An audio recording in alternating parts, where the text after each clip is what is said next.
కూడా అర్థమయ్యే విధంగా ఇంకోటి కూడా చేసి ఉంటాడు. మదనపల్లిలో సబ్ కలెక్టర్ కార్యాలయంలో జరిగిన ఘటన కరెక్ట్గా గుర్తుందా మీ అందరికీ?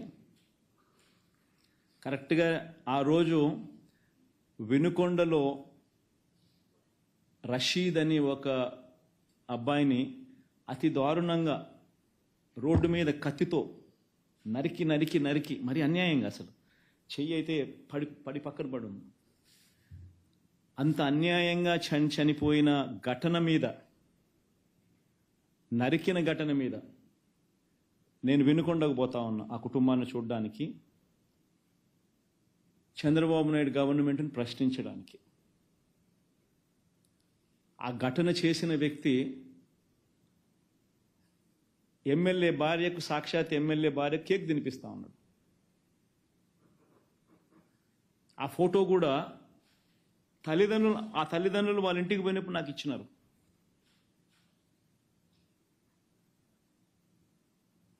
ఎమ్మెల్యేతో ఆ చంపిన ఆ వ్యక్తి పక్కనే నిల్చొని ఉన్న ఫోటో, తెలుగుదేశం పార్టీ ఇతర నాయకులతో ఆ మనిషి కలిసి దిగిన పక్కనే ఉన్న ఫోటో, ఇవన్నీ నాకు ఆ కుటుంబ సభ్యులు ఇచ్చినారు.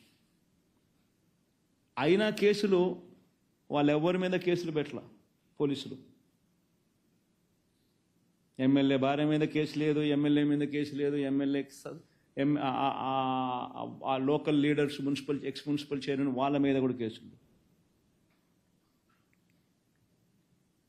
వీటి మీద నేను ప్రశ్నిస్తూ ఆ రోజు నేను వినుకొండకు పోయే కార్యక్రమం నేను చేస్తూ ఉంటే, కరెక్ట్గా అదే రోజు టాపిక్ డైవర్ట్ చేసేందుకు ఆ రోజు ఏం చేశాడు చంద్రబాబు నాయుడు ముఖ్యమంత్రిగా 2 సార్లు రివ్యూలు తీసుకున్నాడు. మదనపల్లిలో ఆర్డీఓ కార్యాలయం కాలిపోతాయి, ఎందుకు కాలింది గాడ్ నోస్.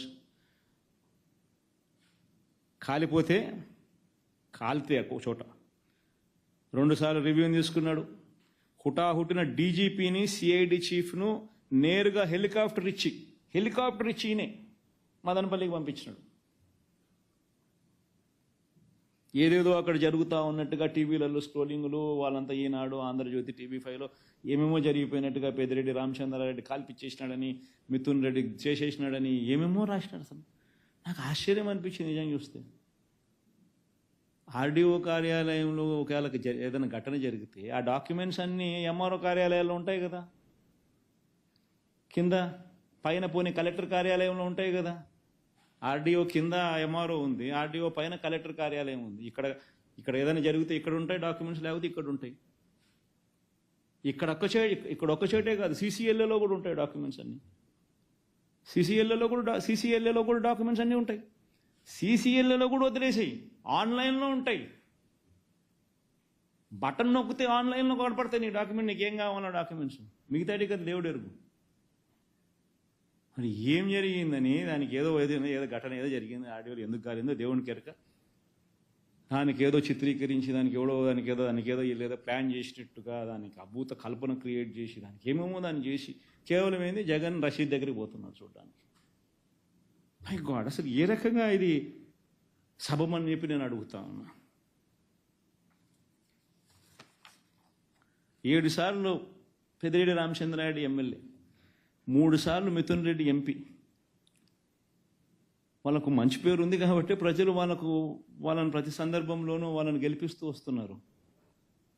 కేవలం వాళ్ళను అబాస్పాలు చేయాలా, వాళ్ళ మీద బురదయ్యాల, వాళ్ళ ఇళ్ళ మీద ఇల్లే దాడులు చేస్తారు. వాళ్ళ సొంత కాన్స్టిట్యున్సీ వాళ్ళు తిరుగుతూ ఉన్నప్పుడు వాళ్ళ మీద ఇల్లే దాడులు చేస్తారు. దాడులు చేసి కేసులు మళ్ళీ వీళ్ళ మీదనే పెడతారు.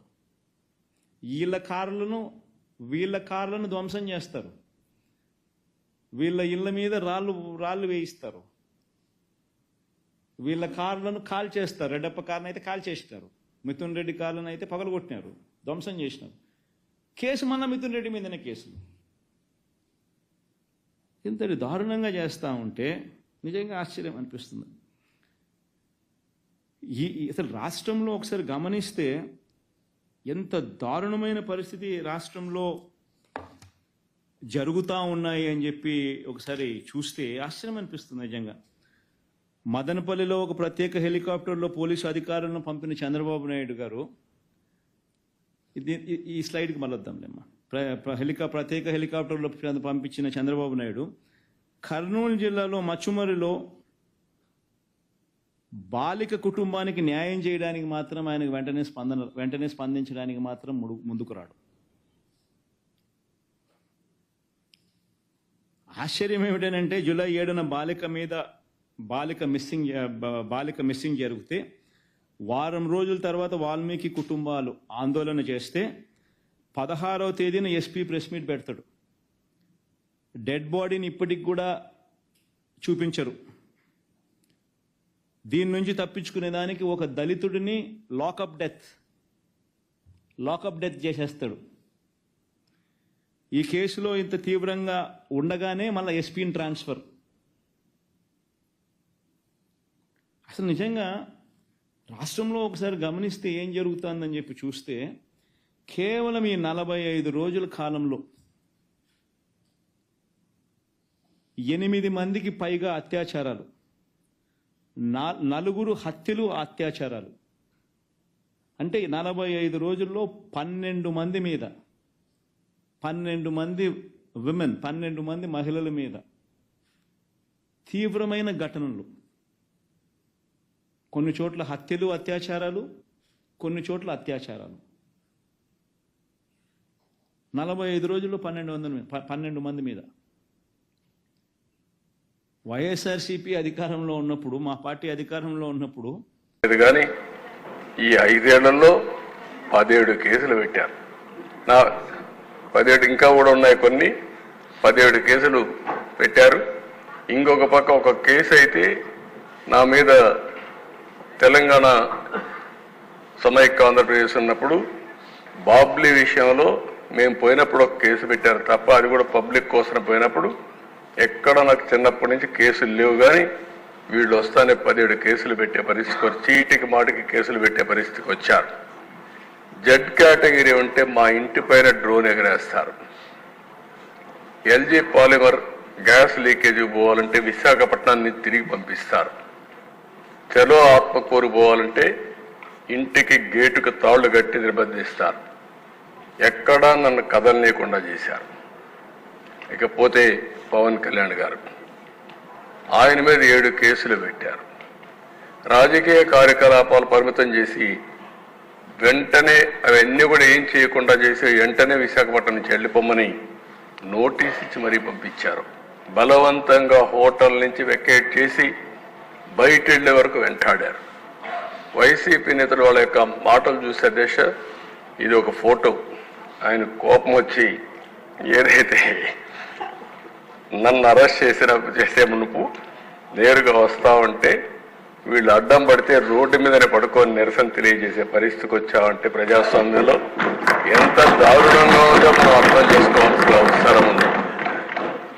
ఇవన్నీ అధ్యక్ష ఆ తాళ్లుగడ్డ అన్నీ మీకు చూపించాం. నెక్స్ట్, ప్రతిపక్ష రాజకీయ పార్టీలు అణచివేసేదానికి మీరు చూస్తే ఇక్కడి నుంచి బోండా ఉమా గారు ఉన్నారు. ఇంకో పక్క ఆనాటి ఎమ్మెల్సీ బుద్ధా వెంకన్న మాచర్లకు వెళ్ళారు. కిషోర్ అని ఒక అడ్వకేట్. అక్కడ ఎలక్షన్లు జరుగుతున్నాయి. నామినేషన్ సక్రమంగా వేయించడం కోసం వెళ్తే వీళ్ళ మీద దాడి చేసి కడాన వాళ్ళు ఎవ్వరూ సెక్యూరిటీ ఇవ్వకపోతే ఎక్కడో ప్రకాశం జిల్లా అవన్నీ తిరిగి తప్పించుకొని ఫైనల్గా విజయవాడకు వచ్చే పరిస్థితి తీసుకొచ్చారు. ఇంకొక పక్కన మీరు చూస్తే అధ్యక్ష, లోకేష్ జనరల్ సెక్రటరీగా ఆయన పాదయాత్ర చేస్తే యువగళకు ముందు పోతే మైక్ ఇవ్వకుండా, కనీసం బెంచ్ కూడా ఇవ్వకుండా, కూర్చోనియకుండా వెంటాడే పరిస్థితికి వచ్చారు. రాజమండ్రిలో గోదావరి వంతెన మూసేశారు. ఇది కొత్త విధానాలకు శ్రీకారం చుట్టారు. ఇష్టానుసారంగా చేసే పరిస్థితికి వచ్చారు. ఇక్కడ దేశ JC Prabhakar Reddy highest number of cases 43 అంటున్నారు, ఇప్పుడు 66 అంటున్నారు. అవన్నీ కూడా దగ్గర చాలా కేసులు పెట్టే పరిస్థితికి వచ్చారు. పల్లా శ్రీనివాసరావు ఆస్తిని మీరు చూస్తే నిర్మాణంలో ఉన్న భవనాన్ని జీవీఎంసీ కూల్చేసే పరిస్థితికి వచ్చారు. అవన్నీ అట్రాసిటీ చేశారు కాబట్టి మన ఎలక్షన్లో హైయెస్ట్ మెజారిటీ స్టేట్లో వచ్చిందంటే పల్లా శ్రీనివాస్కి వచ్చే పరిస్థితి వచ్చింది. అంత మునుపు మన పవన్ కళ్యాణ్ గారు కూడా అక్కడ పోటీ చేశారు కాబట్టి అది కూడా ఆయనకు ఉపయోగపడింది. ఇద్దరు మెజారిటీ, బ్రహ్మాండమైన మెజారిటీ వచ్చే పరిస్థితి వచ్చింది. శ్రీమతి ఆదిరెడ్డి భవాని కుటుంబం చిట్ ఫండ్ వ్యాపారం, ఆ వ్యాపారాన్ని దెబ్బతీయడానికి వాళ్ళ మామైనటువంటి అప్పారావుని మన ఎమ్మెల్యే రాజమండ్రి వీళ్ళని అరెస్ట్ చేసే పరిస్థితికి వచ్చారు, జైల్లో పెట్టే పరిస్థితికి వచ్చారు. పత్తిపాటి పుల్లారావు ఎన్నికల్లో అడ్డంకులు సృష్టించడం కోసం ల్యాండ్ పోలింగ్ కింద ఒక ఇది ఉంటుందని మీరు చేసి కొడుకును అరెస్ట్ చేసే పరిస్థితికి వచ్చారు. ఇంకొక పక్కన పులివెందల్లో ప్రతిపక్ష నాయకుడి పైన, ఈరోజు ప్రతిపక్ష నాయకుడు కూడా కాదు, ఆనాటి ముఖ్యమంత్రి పైన పోటీ చేసిన అభ్యర్థి రవీంద్రనాథ్ రెడ్డి కేసు పెట్టి జైల్లో పెట్టారు. ధూళిపాల నరేంద్ర సంఘం డైరీలో అవకతవకలు జరగకపోయినా జరిగినాయని కేసులు పెట్టి జైల్లో పెట్టే పరిస్థితికి వచ్చారు. కోన రవికుమార్ ప్రభుత్వ అధికారులపై దాడి చేశారని కేసులు పెట్టారు. చంద్రమోహన్ రెడ్డి ఫోర్జరీ కేసు నమోదు చేసి ఆ కేసు మీద ఆయన దేశంపై అరెస్ట్ చేసే పరిస్థితికి వచ్చారు. అదృష్టవశాత్తు అరెస్ట్ కాకుండా బయట వచ్చాడు. గౌతు శిరీష, పంచమర్తి అనురాధ, శ్రీమతి భవాని, ఆదిరెడ్డి భవాని సోషల్ మీడియాలో ఎన్ని అసభ్యకర ఇది పెట్టాలని అన్ని పెట్టారు. కానీ ఎన్నిసార్లు చెప్పినా యాక్షన్ కూడా తీసుకోలేని పరిస్థితి. నెక్స్ట్ అధ్యక్ష, ఎంత దారుణంగా చేశారంటే ఇక్కడే స్పీకర్గా పనిచేసినటువంటి కోడెళ్ల శివప్రసాదరావు అందరూ కూడా ఆయన్ని పల్నాడు పులిగా పిలిచేవారు, అందరికంటే ధైర్యస్తుడిగా పిలిచేవాళ్ళు. అలాంటి వ్యక్తి మీద 18 కేసులు పెట్టారు. నేను అడుగుతున్నా, ఏదో ఫర్నిచర్ని ఆయన మిస్యూజ్ చేశాడని ఆ ఫర్నిచర్ తిరిగి ఇవ్వలేదని కేసు. ఇప్పుడు నేను అడుగుతున్న ఈనాటి ముఖ్యమంత్రి, ఆనాటి ముఖ్యమంత్రి, ఇప్పుడు కూడా ఆయన ఇంట్లో ఫర్నిచర్ ఉంది, గవర్నమెంట్ ఫర్నిచర్ ఉంది.